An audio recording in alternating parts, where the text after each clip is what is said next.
Isn't her? She's my diamond.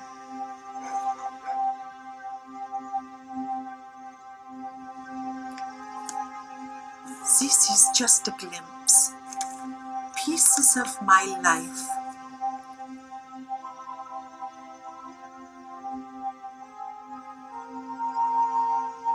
They entered like the black of night. And our lives changed forever. Shalom Aleichem, everyone, and welcome to another very special edition of Shmoozing with Avi Hoffman. This is part of our Yom HaShoah commemoration. And today we have some very special guests, and I have a very personal relationship with these guests and with this project. So we are here to discuss a short film that has now been accepted in over 18 international film festivals. It has already won 16 awards and more are coming, I'm sure. I had the honor of being a part of this film in several different ways. Hopefully you've just watched the movie. It's a short film, 13 minutes, but there are plans for the future. So ladies and gentlemen, to discuss this beautiful Holocaust film, Boxed, I'd like you to welcome my guests today, Laurel, Levey, and Alyn Darnay. And there's Laurel, there's Alyn. Hello, guys. So needless to say, we know each other. This is not new territory for us. And I remember when, Laurel, when you approached me the first time and you showed me the script, I said to you, Laurel, this little movie is going to win awards all over the world. And you kind of looked at me and laughed. And I said, no, I know you think I'm being hyperbolic. And yet here we are a year or so after the initial release of the film. And indeed, we have now won awards all over the world. Before we talk about the film, I'd like each of you to tell us for just a few minutes your backgrounds and how you got to this film. Now, Laurel, obviously, you wrote the film, you're a producer of the film, you're the star of the film. But I'd like to know, where did you grow up? Where were you born? What was your Jewish background like? And how did you end up, feeling so strongly about the Holocaust that you had to make a film? And the same for you, Alyn, after Laurel is done. With me, it's an evolving story. First of all, without any of you, this just couldn't have been done, and I really thank you both. I grew up in Southern California, born and raised to a mother that was a celebrated actress, actually, from Manchester, England. And she came on the Queen Elizabeth II to the United States, and she wanted to dance with Fred Astaire. I'm not going to say any more about that, but that didn't happen. And my dad was a butcher from Brooklyn. And they had me and my sister, and we grew up very reform in Southern California. Fast forward, I was 20. I made Aliyah to Israel. I fell in love with a Air Force officer. It was my first love. So I went to Israel on Dan Air, was it? I don't even remember the airline. Just when the Intifada was starting, sorry, my kitty cat here, in 1984, when the Intifada was just getting really started. And I had my first introduction to everything Israel, everything Israeli. I went to Ulpan. I became fluent practically in 6 months. So I speak fluent Hebrew. Just quick forward, I ended up living in Israel for 12 years. I have 3 beautiful daughters. I have 8 grandkids.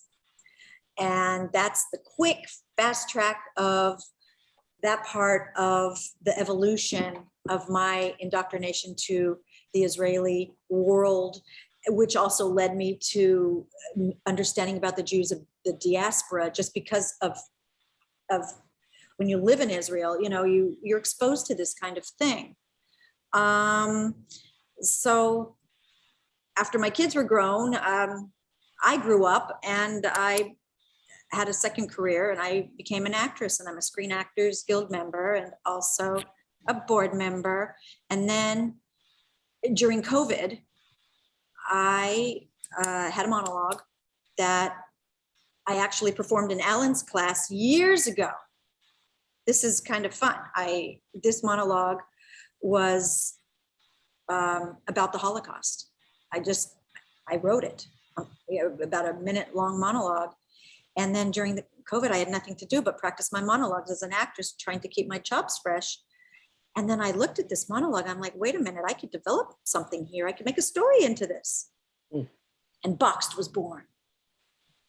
That's the fast answer. When you were growing up in South California, you say you were very reformed, which I understand completely since I grew up in the Bronx and my family were atheists. But I'm curious, did you have any connection to the Holocaust when you were growing up? Did you have relatives? Did you speak Yiddish? Did anybody speak Yiddish? Because Boxed is in Yiddish. I know, right? I know. My grandparents spoke Yiddish, and my parents did not speak Yiddish in the house at all. Lots of phrases, lots of words, the schmooze and the kvetch and the schmaltz and all the regular words. And I can't say we were traditional, but, we had the food, so there was a lot of that, but I knew about it. I wasn't educated on it as a kid. I knew about it and I knew it was important. We heard about it, and I'd never met anyone from the Holocaust growing up, but when I got to Israel, I was 20 years old, so I was still quite young. And then people on the streets had the tattoos. It was just like a normal thing, and you see them. And back then in the 80s, they must have been, do the math, they must have been in their 50s, 60s. So they were relatively young now that we're, of age. So I saw that a lot and I was like, wow, that's quite something. And then I went to the Diaspora Museum in Jerusalem. And that's when, as I say, the asimon fell, the dime fell down the spine. The token yeah, fell. And I really understood the massive impact about what that was, but I didn't do anything about it. No one in my family was in the Holocaust. I was very lucky, not one person. Which is quite impressive that you've now written one and more pieces, that are so connected to the truth of that experience. Alyn, do you mind sharing a little bit about your upbringing and how you came? Because I know you have had experience with Holocaust film before. So could you tell us a little bit? Well, the first one was called Immunity, and it's a 45-minute film about a cat and mouse game between a doctor at Auschwitz and a woman who turns out to be his teacher. Let's see. I was bar mitzvahed, so I guess that counts for something. My parents and my grandparents, because we lived together, spoke about 7 languages, Yiddish being one of them. And whenever my sister and I started to understand what they were saying, they would switch languages. So I didn't get a full education into all of the different ones.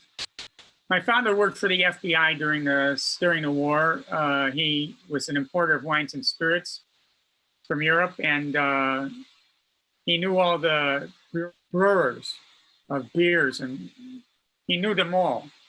So they had him watching them during the Second World War. And he lost touch with all the relatives we had in Europe. And as the war ended, as the story goes, he went to Europe because we still owned a lot of land over there, found whatever relatives were left alive and deeded the land to them so they had something. But he was gone my mother said he was gone for quite a while looking for them, which I imagine was a real task since Europe was all torn up. And, so when I was growing up, 6 or 7, I remember seeing lots of people come through the house who had numbers and spoke Yiddish fluently. I wish I did. Where was this, Alyn? Where did you? Beach. Cocoa Beach? Beach. And I didn't know what the numbers were. I thought it was kind of cool. You know, what did I know? But I learned. And I think what propels me into this course right now, because I never thought I would ever do a story about the Holocaust. I was so emotionally scarred by learning about it and what it did to our people that I just didn't think I could bring myself to do that. And then a script came around to me, and they offered me the directorship of it. So I went off to New York and shot Immunity. And I learned that what I didn't expect was to feel the responsibility to the 6 million people who died to tell the story the right way. Or if not the right way, at least with the kind of impact that it needed to be. And when you take a look at the statistics now, most people under 40 have no idea what the Holocaust was. They've never learned about it. They don't even know it existed. So I think it's important for us to remind them in whatever way we can. So that's when, and then I did that film, and it was very cathartic for me. And then Laurel came by with this interesting script that I like the twist to it. It's more of a love story than it is a Holocaust story. It's a love story blended into the Holocaust. And as you were saying, there's more pieces to it. It's a trilogy, and the second part displays the love even more than it did in the first part, if you can believe that. And you will when you read the script. And then the fourth part will cement the story in history. And by that time, I think we should be able to put it together into one long film. At least that's the theory we're working on right now. But each piece stands on its own. Right. So that's a very good segue to, Laurel, tell us, so you said you had written a monologue. Yeah. And, the monologue was a minute long, and tell us what it was about. But more importantly, tell us how you went from that monologue when COVID hit to deciding to turn it into a short film and opened it up into something bigger. With me, it was just so fluid. It was like, it just was infused in me. I gave the character names. Leah is my Hebrew name, so that was easy. David is my grandson, and Shlomo is my other grandson, so that's easy. And the story pretty much came very easy. There was really no struggle. I don't know how. It was just like, if you will, it was like I wasn't possessed. I just felt innately connected somehow. I had a lot of time, we were all in lockdown. All of us shared the same moment of, we're in the house intensely, not much to do. And I just I learned how to tap dance, and I wrote a script. I mean, I just, I had to do something physical, and the mental part of me, I think probably I'm reincarnated from, if you believe in that, from someone from the Holocaust. I truly believe I'm Leah. Believe it or not, I don't know. And I like to dance. That's why I incorporated it, because I was learning to tap dance. So tell us what the monologue was, basically. What was the monologue? Was not too far from the movie, other than it was because we have flash forwards and flashbacks in the movie. I'm trying to even remember my monologue off the. I have a little story. Something about a shtetl, and we were on a train, and they starved us. Alyn, I don't know if you can even remember, because you're right. When they starved us, and they threw us in like we were nothing. I mean, this is like my minute monologue, right. And actually, Leah dies at the end in my monologue. She's resurrected. She's an angel. Mm-hmm. And so, but that's not how it happened. And I wanted it to be, something fluid. And I wanted the Germans in there, and I wanted it in Yiddish. It had to be in Yiddish. Right, and that's a whole other conversation. And thank God for you, Avi. You're our mentors. at Right, Yiddish. and then then suddenly I was there, and that was a fascinating development, I'm sure. Right. Well, that was one of the things that interested me in it too.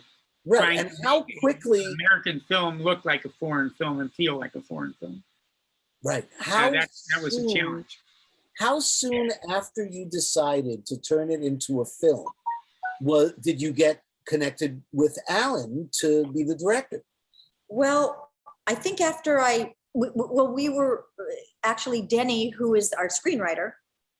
After that, we thought it was finished, reached out to Alyn to read the script, and he really loved it. And then he took it even farther by, he's a director. He knows what he's doing. I'm not a filmmaker, but now I am.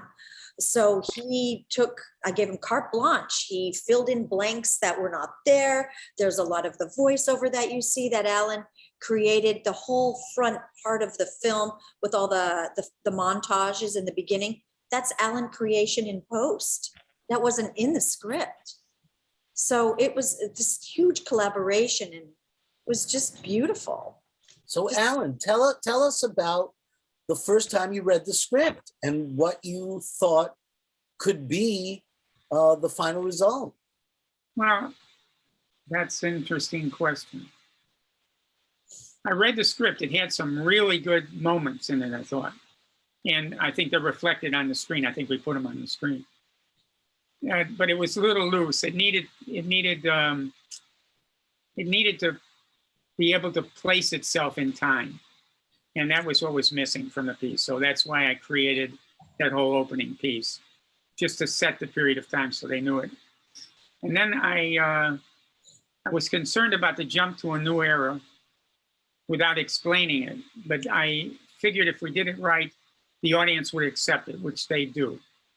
And knowing that what I'd like to do would be to fill in the missing piece, which is the centerpiece, which isn't really missing because the film stands on its own. Obviously, it's winning awards. And that's when Laurel and I talked about doing it as a trilogy. So what I really liked about the script was there was dancing in it. There was lots of love. It was a love story, basically. At least I saw it that way. And it had two eras that I could create and also make it look like a foreign film. And those were the elements that I liked about the script. That's what brought my attention to it. Because I didn't want to do another Holocaust film. Right. Now I can't wait to do two more. With the creative side in the very beginning also, I'm remembering, as now you asked, I wanted to, because there was no work for me as an actress in COVID, I said, I'm also going to make this a film where I can show all my talents too. And as a platform, I'm going to speak another language because I'm multilingual. I can dance somewhat. So we added that. That was a challenge. That was fun, Avi, that we did. You guys worked your ass off. I hired a choreographer, and she came in COVID. We were masked up, and we did it. We spent many hours dancing, and getting this one routine down in many parts. Yeah. And you pulled it off because you guys came off as a dance team that would be hired by companies around the world. I must say, when you work with Avi, it just makes it so much easier. I mean, he's so easy to play with. I'm still, before we get to the actual filming of it, because that in itself is an extraordinary story. I'm still wanting to hear more about the development of the script and the Yiddish element. Because when you approached me, it was an English script. You sent me a script in English and you said, here's something I've been working on. Might you be interested in being a part of it? And then you told me what made me want to do it more than anything was that you wanted it to be in Yiddish. And so could you tell us, I mean, I know the answers, but could you tell our viewers a little bit about that process of writing the script and then the translation of it and the adaptation, Alyn, with your directorial guidance, how to create the different places that we were at and turn them into a screenplay? I remember, yes, we wrote it. I wrote it in English. I wrote it in English, but I always had in my head that these two are, you know, they're from, originally they were supposed to be from Poland. But when I was speaking Yiddish with you and practicing, you said, you don't sound Polish when you're speaking Yiddish, you sound more Austrian. So we made them from Austria. So they're Viennese. And that was an interesting turn right there. But yeah, and Avi, maybe you can help remind me, how did I approach you? I honestly have I don't remember. I thought maybe I did want it in Yiddish. And that's when I said, I need you to help me translate. We needed to get this dialogue going.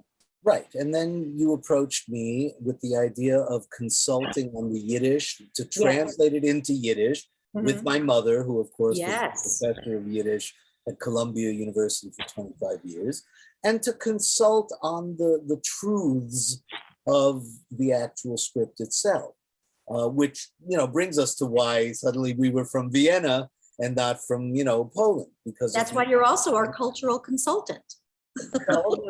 And dialects and different things that I may have had a little more experience in than you. Alyn, how, I know that, again, I know the answer to these questions, but I would like for our viewers to hear your involvement. I remember sitting in Laurel's house the first time we spoke on the phone, or I think it may have been, I think it was by phone. It wasn't even by Zoom yet. And you know, how the script evolved. Would you tell us a little bit about your involvement with the development of the script? Well, I didn't. Laura compliments me all the time for this, but I think it was a mutual thing. We all were looking at things, and I pointed out some weak points and talked about how we had to create two separate eras, and that was going to be a little difficult. I think I eliminated something in the train car that I didn't think was going to work. I don't remember what that was. I can't remember either. There was something. Yeah. And I was most concerned with the dancing because you guys came through really well on that. I just made sure that the context in which the story was being told was right. And I didn't feel it was when I first read the script. I think in post, Alyn, if I may interject, I think in post, we did so much more than what. Oh, I knew I was going to do that anyway. Oh, see, I didn't. Well, it's because I didn't tell you. I wanted you to see for yourself why it needed to be done. That was quite, I felt like I went to the master class of filmmaking with Alyn. Every frame, I could tell. Well, the objective was to color teach. correction, and every little detail, Avi. Right. What went into this. And that was going to be my next question. Alyn, tell us a little bit about the process of making a film. Most people go to the movies, they see a movie, they go, oh yeah, that's great, and they don't realize from the, cinematography and the sets and the lights and the costume and the grips and the, miking and the catering.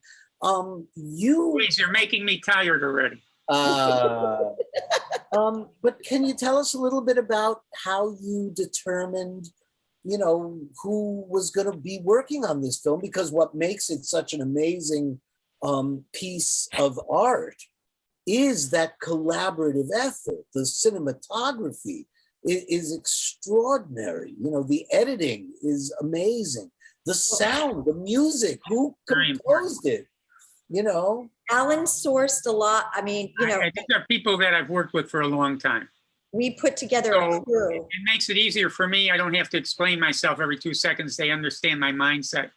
They've done 5 or 6 feature films with me already. So they know what it is that I'm looking for and where my head is at any particular time. And I have an incredible assistant director, John Hamlin, who he's really spot on with everything. So he makes my life easier.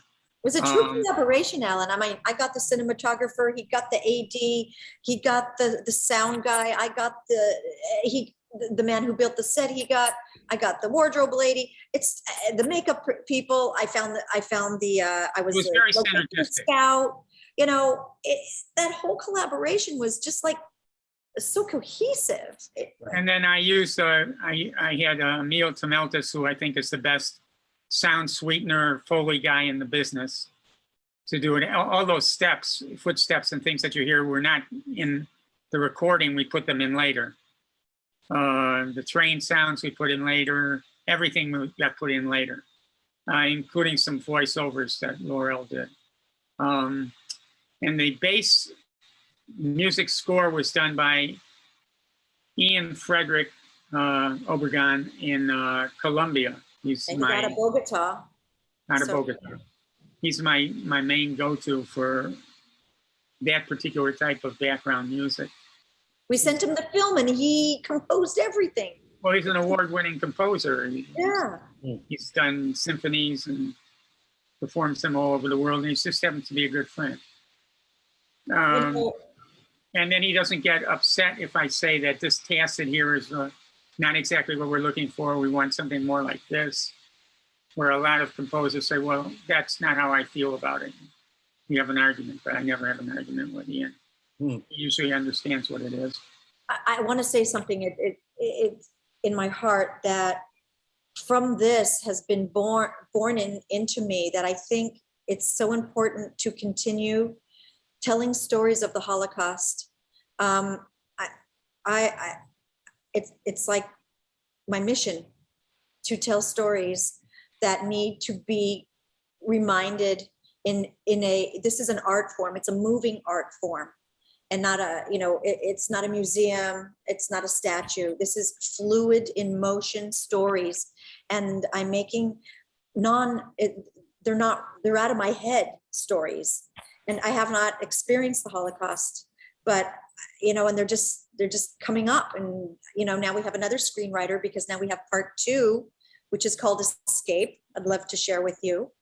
And Avi, I can't wait till you read the script. And it's about the two, Leah and David, about escaping. And it takes place in Auschwitz.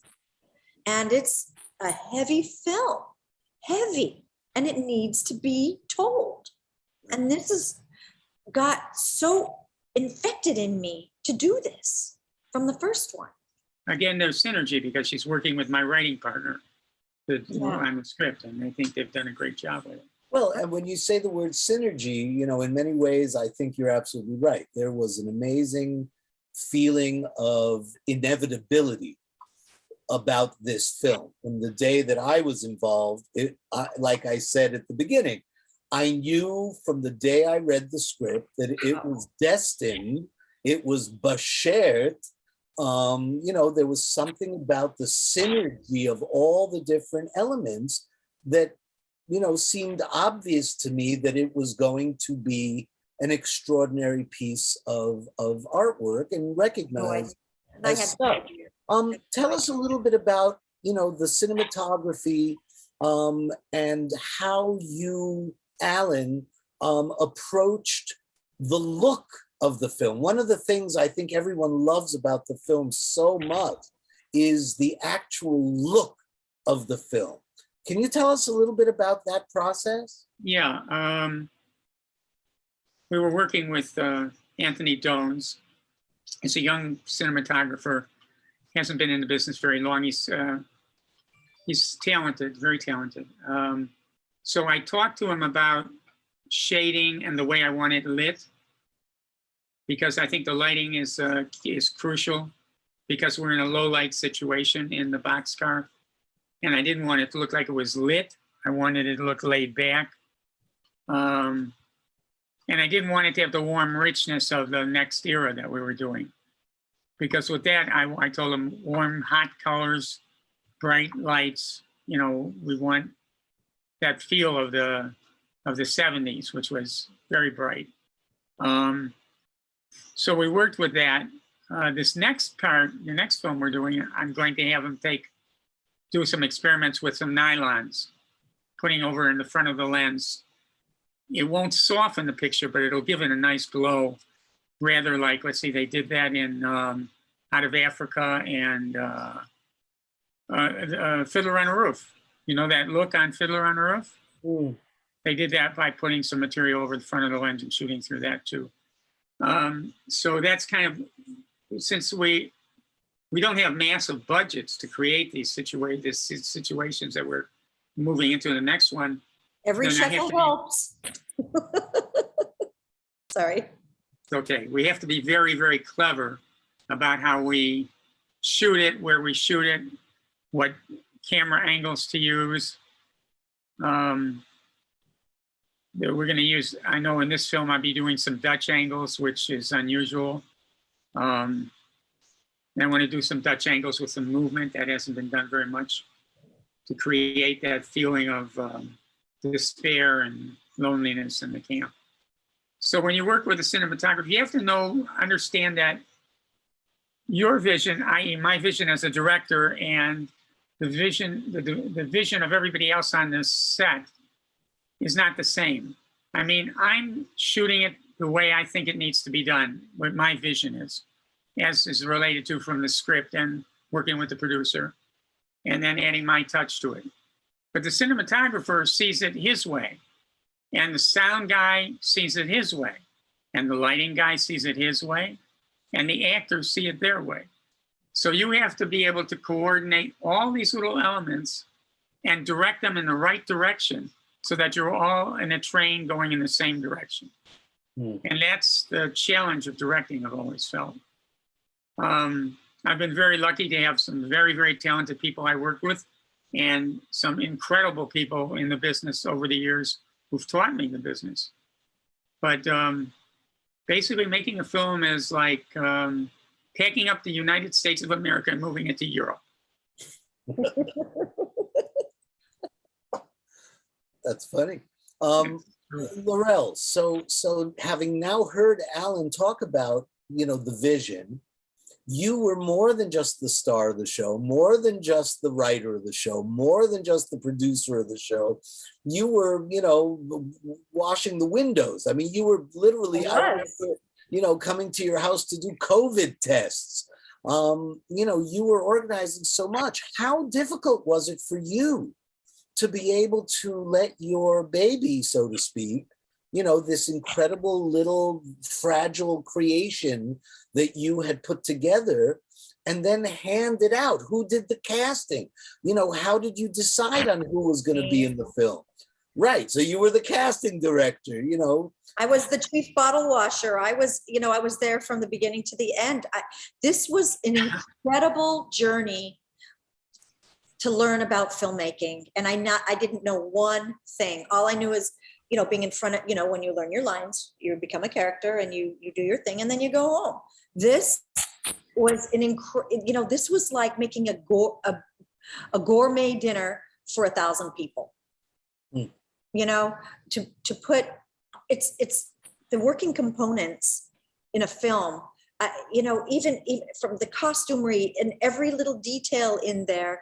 I have a book, so a 3-ring binder this thick of everything. And it's a lot of, oh my gosh, it was exhilarating and very tiring. And then it's about the Holocaust, which is so draining because you're living it. So, but you just have that motivation to create.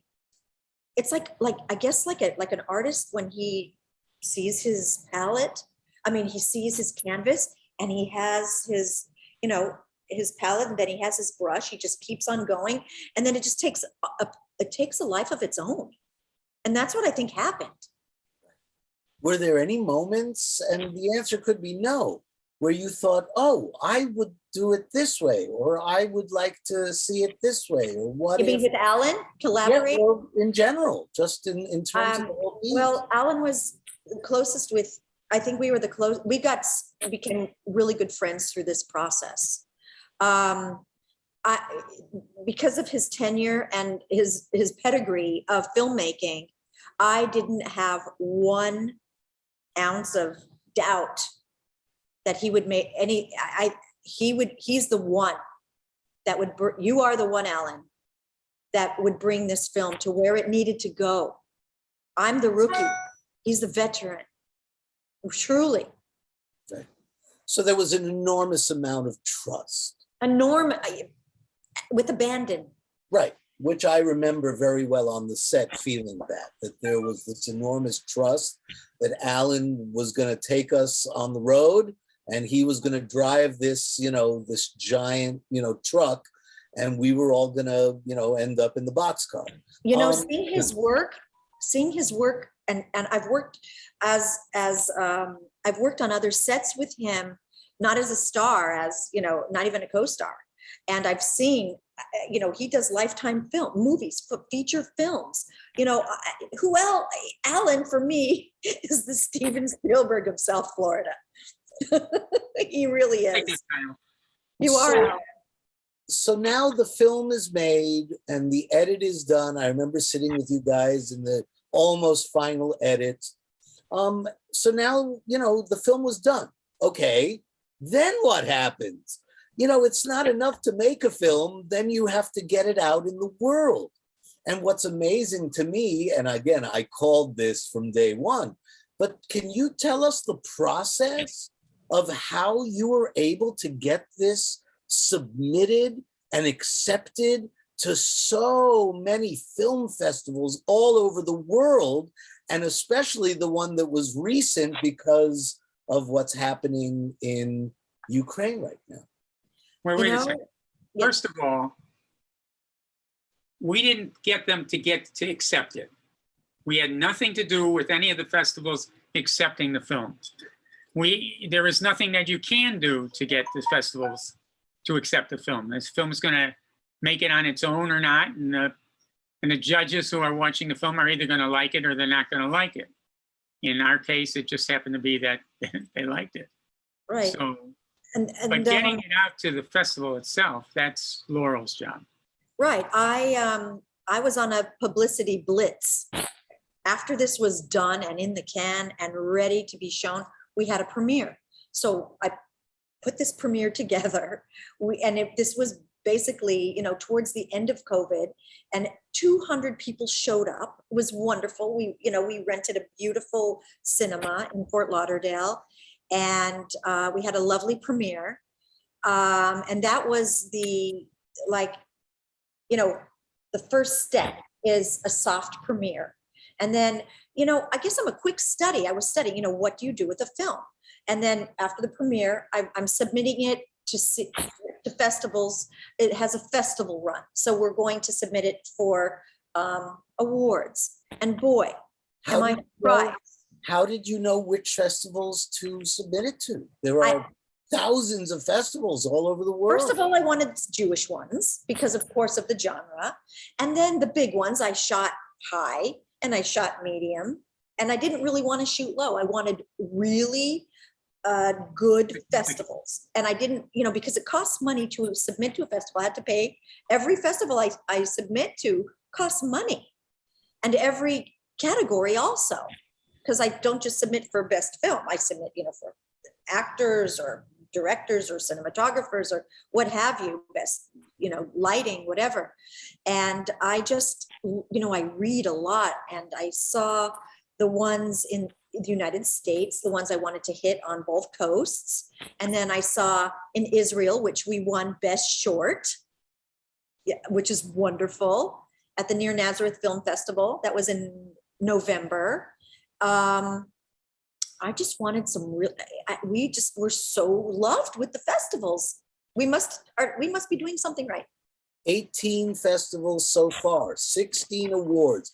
But the one I think that's most meaningful is the one I'd like you to tell us about, which is the one that just happened in the Ukraine. Yes. So how that happened is I have a new fellow filmmaker friend who had an idea to support Ukraine through their film festivals, because throughout this horrible thing happening, some of their film festivals are still happening. Go figure. So when she put it out there, I'm like, that is such a great idea. How can we help these people? So it costs money. So I might as well put my money to the Ukraine. I'd rather. And so I did. I submitted to 2 festivals. And this one, who happens to be in Odessa, I submitted it and we won 2 awards. We won Best Short and Best Cinematography. Mm. And this is the same Odessa that is now suffering from bombs. Can you believe it? And missiles. They must But be it's on the, amazing that the will of the people to continue with this sort of thing. And all we wanted to do was support their effort. We yeah, weren't you looking for expect to awards win or anything. anything. We thought it was a throwaway. You know, we just enter the festival and give them some money so that it will help them, you know, with the cause, or Yeah. get some of their people out of there, whatever. You know, it really makes me feel good just to help them. And then they really embraced our film. And it was this festival was the festival. Some festival have themes. You know, there's horror films and such. This festival was about refugees and about plights of struggle. So Boxed was a shoo-in for that. But you knew as well as I did, we didn't expect anything to come of it. I wasn't, you know, it wasn't why we did it. We did it specifically just to help their film industry. That's exactly it. Yeah. It was beautiful. So, you know, before we start wrapping up a little bit, you know, we are now dealing with a world where anti-Semitism is on the rise, hatred is on the rise, persecution is on the rise. And although this film is certainly far from political in the classic sense, do you both have an opinion about how these stories can influence or have an effect on learning these lessons to not repeat them again? Well, our filmmaking is on the rise, I would say. And it's going to continue. Our films are going, all the Holocaust films are going to continue to keep the memory alive, number one.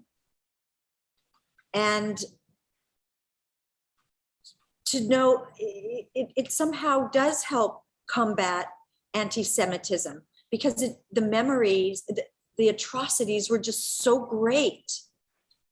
There's so much ethnic cleansing in the world right now, in different parts of the world, in Africa, in China, for crying out loud, and now in the Ukraine, because he wants to destroy all the Ukrainians. There's no question about it. This is genocide, plain and simple. It's right there in front of your eyes. And I think it comes to a time where you just can't sit by. You got to stand up and say something about it. And I think through the Holocaust films that we're doing, we're saying something about it. Like I said, the first one is a love story. The second one is even a deeper love story that takes place. But we try to catch their attention and the audience's eye with the love theme, and then they see what's happening all around it. A while back, there was a film about the Holocaust that was done in standard dimension, which is a small screen. And all it did was, from the beginning to end, it just showed the face of one of the prisoners. And you could see out of focus in the background everything that was going on. And I think that the audience paid more attention to what was going on in the unfocused part of the film than they did on the focused part of it. So that's what we're trying to do. We make a film and we give them a theme to hang on to, something to grasp onto that they can understand, something to identify with. And then we take that identification and say, what if this identification was in this particular situation? And then we lay it out for them. We don't shove their face in it. We make it ancillary to the story. So yes, I think that what we do has a major effect on the people who see the movies. I think it's incredibly important so that we can get their attention without shoving it in their face. Can you tell us, Alyn, about how you see the future of the film? And Laurel, you can tell us as well. So Boxed is number one, Escape is number two. That's The rather obvious. idea is Escape is going to be a little longer than Boxed. Boxed is Much longer. 13 minutes. How Much long do you anticipate Escape to be? Can't answer that. It's little more than twice the shooting time of the first one, just the shooting time. So I can't tell you about the finished edit. I'm looking at it anywhere around 45 minutes or down. This is a biggie. It's going to be a Depends. big undertaking. It's an extraordinary tale. And then Laurel, is there a third in the trilogy? Yeah, There will is, but that's under construction. Right.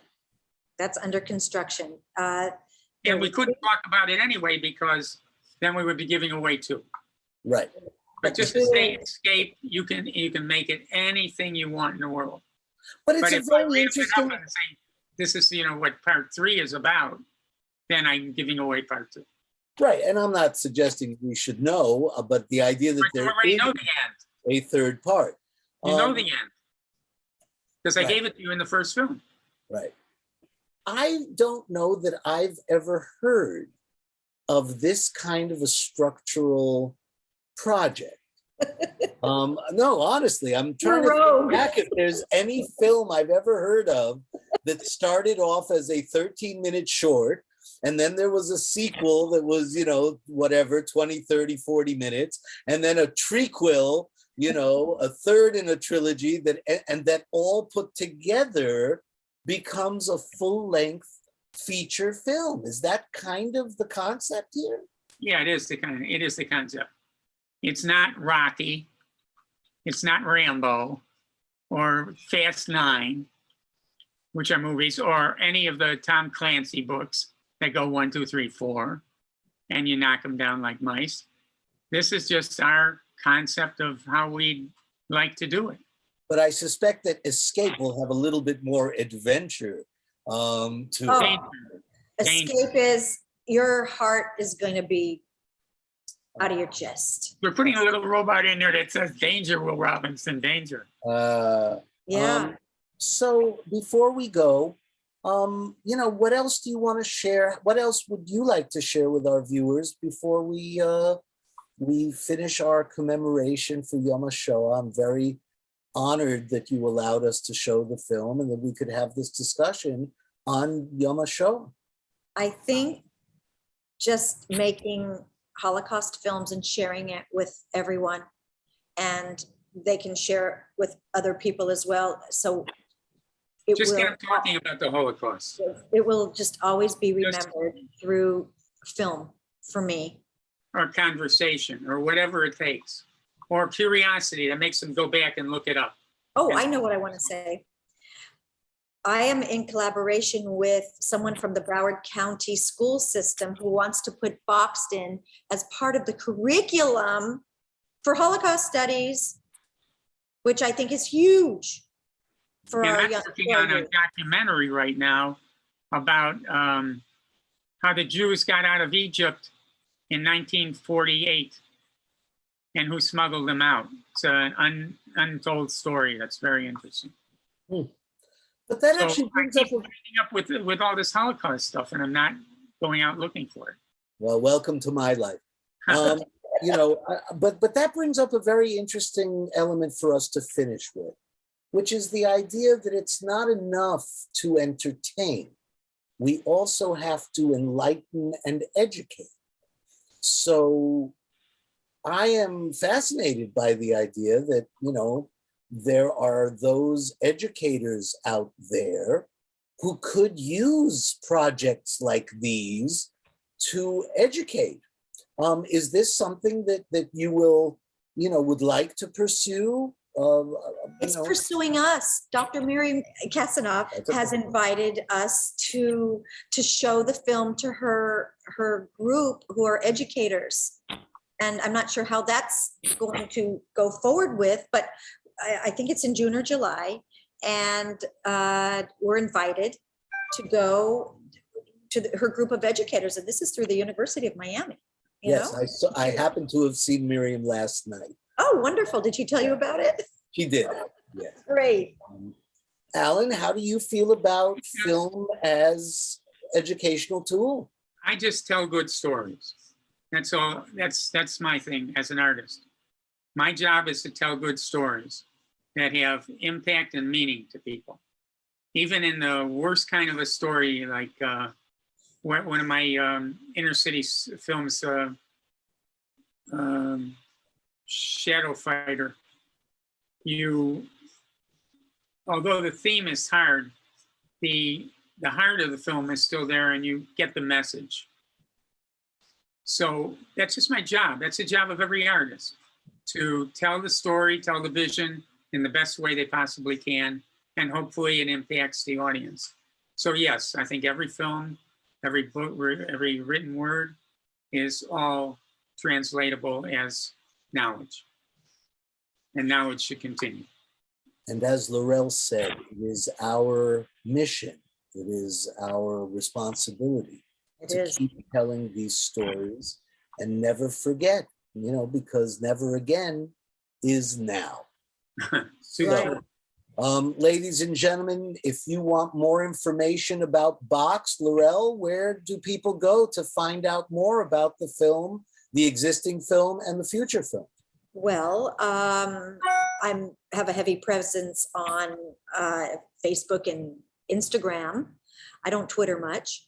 So if you want to find me there, I'm at Laurel Kelly Levey on Facebook, and you can message me and I'll gladly answer any questions. And on Instagram, it's Laurel K. Levey, spelled Levey. So Box the Movie is also on our Facebook page. We have a fan page. We have a fabulous fan base, and it's growing, and it's lovely. And people have been moved by our film, and that's what we want. And to raise awareness, really, that's the two highest things for the film. Now you have Why I Love Jewish with you.